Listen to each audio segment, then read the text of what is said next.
第5話、諭吉と秀夫、初の車中泊の朝と徳島ラーメン調査隊。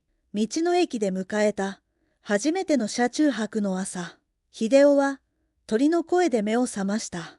車内は、思ったよりも快適だった。マットが適度に体を支えてくれて、寝袋も暖かかった。ただ、外の車の出入りの音や、話し声が少し気になったかな、と思った。でも、これはこれで、旅の音、という感じがして悪くない。隣では、諭吉が秀夫の胸の上に乗って、すやすやと眠っている。時々、ピクピクと夢を見ているようだ。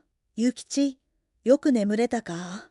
秀夫が優しく声をかけると、諭吉はゆっくりと目を覚ました。にゃあ、秀夫、おはようにゃん。よく眠れたにゃあ。初めての場所、初めての車の中での夜。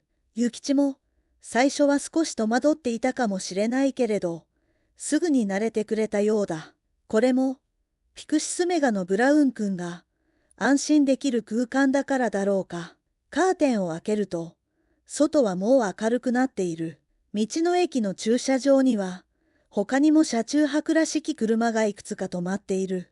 朝早くから出発する車もいる。秀夫は、車内で簡単な朝ごはんの準備を始めた。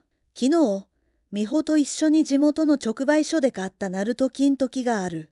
アルミホイルに包んで、簡易コンロで焼いてみよう。コーヒーを入れるお湯も沸かす。ジュージューと、さつまいもが焼けるおいしそうな音がする。いい匂いにゃ。諭吉が、期待に満ちた顔で見ている。焼き上がったナルト金時は、ホクホクで甘かった。うん。これはおいしいな。美穂のおすすめ。間違いないわ。コーヒーを飲みながら、焼きたてのナルト金時を食べる。旅先での特別な朝食だ。諭吉には、いつものカリカリをあげた。朝食後、美穂からメッセージが届いた。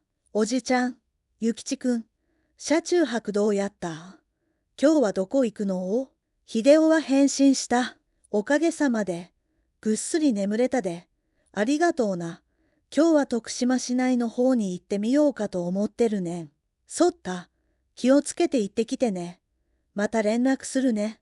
美穂とは、今日のところは一旦お別れだ。心強い味方だった美穂との別れは少し寂しいけれど、またきっとすぐに会えるだろう。道の駅の施設で顔を洗って、歯を磨く。トイレも清潔で、道の駅は車中泊の強い味方だと実感した。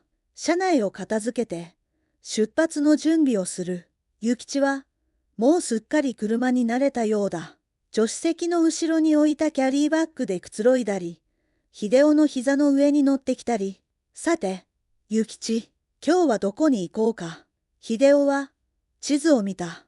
徳島市内には、見どころや美味しいものがたくさんある。次の、名物調査隊、ミッション、何にしようかな。昨日のナルトうどんは、美味しかった。徳島には、他にも有名な、美味しい、ものがあるはずだ。スマホで、徳島、グルメ、と検索してみる。お、これや、徳島ラーメンや、茶色いスープに、豚バラ肉と生卵、写真を見ているだけで、お腹が鳴りそうだ。よし、今日のミッションは、徳島ラーメン、調査隊や、ピクシスメガを発信させ、徳島市内へと向かう。移動中の景色は、昨日までとはまた違う。田んぼが広がる風景や、吉野川の流れが見える。徳島ラーメン、どんな味やろなあ。楽しみにゃあ。諭吉も、新しい、美味しい、ものに期待している。徳島市内に到着し、事前に調べておいたラーメン屋さんを目指す。お昼時なので、お店の前には行列ができている。地元の人に愛されているお店らしい。少し並んで、店内へ、カウンター席に案内された。すいません、徳島ラーメン、並で。秀夫は、迷わず注文した。諭吉は、バッグの中で静かにしている。運ばれてきた徳島ラーメンは、写真で見た通り、茶色いスープに、甘辛く煮込まれた豚バラ肉、そして真ん中には卵黄が乗っている。まずはスープを一口。見た目ほど濃くなくて、まろやかな甘みがあるな。おいしい。次に麺をすする。細麺や、スープがよく絡んで、これもおいしいわ。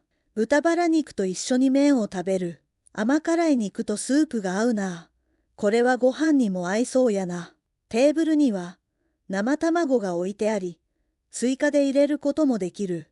秀夫は卵黄を崩してスープに混ぜてみた。おう、さらにマイルドになって、コクが増したな。味変もできるんか。面白いな。夢中でラーメンを完食した秀夫。あ、美味しかった。徳島ラーメン調査隊。これも大成功や。にゃあ、よかったにゃん。お腹がいっぱいになり、満足した秀夫と諭吉。徳島での旅は、まだ始まったばかりだ。美味しいものに出会い、新しい経験を積み重ねていく。さて、次の目的地はどこにしようか。ピクシスメガのブラウン君は、また次の冒険へと出発する準備ができていた。にゃあ、次の旅も僕と一緒に楽しみたい人は、チャンネル登録するにゃ。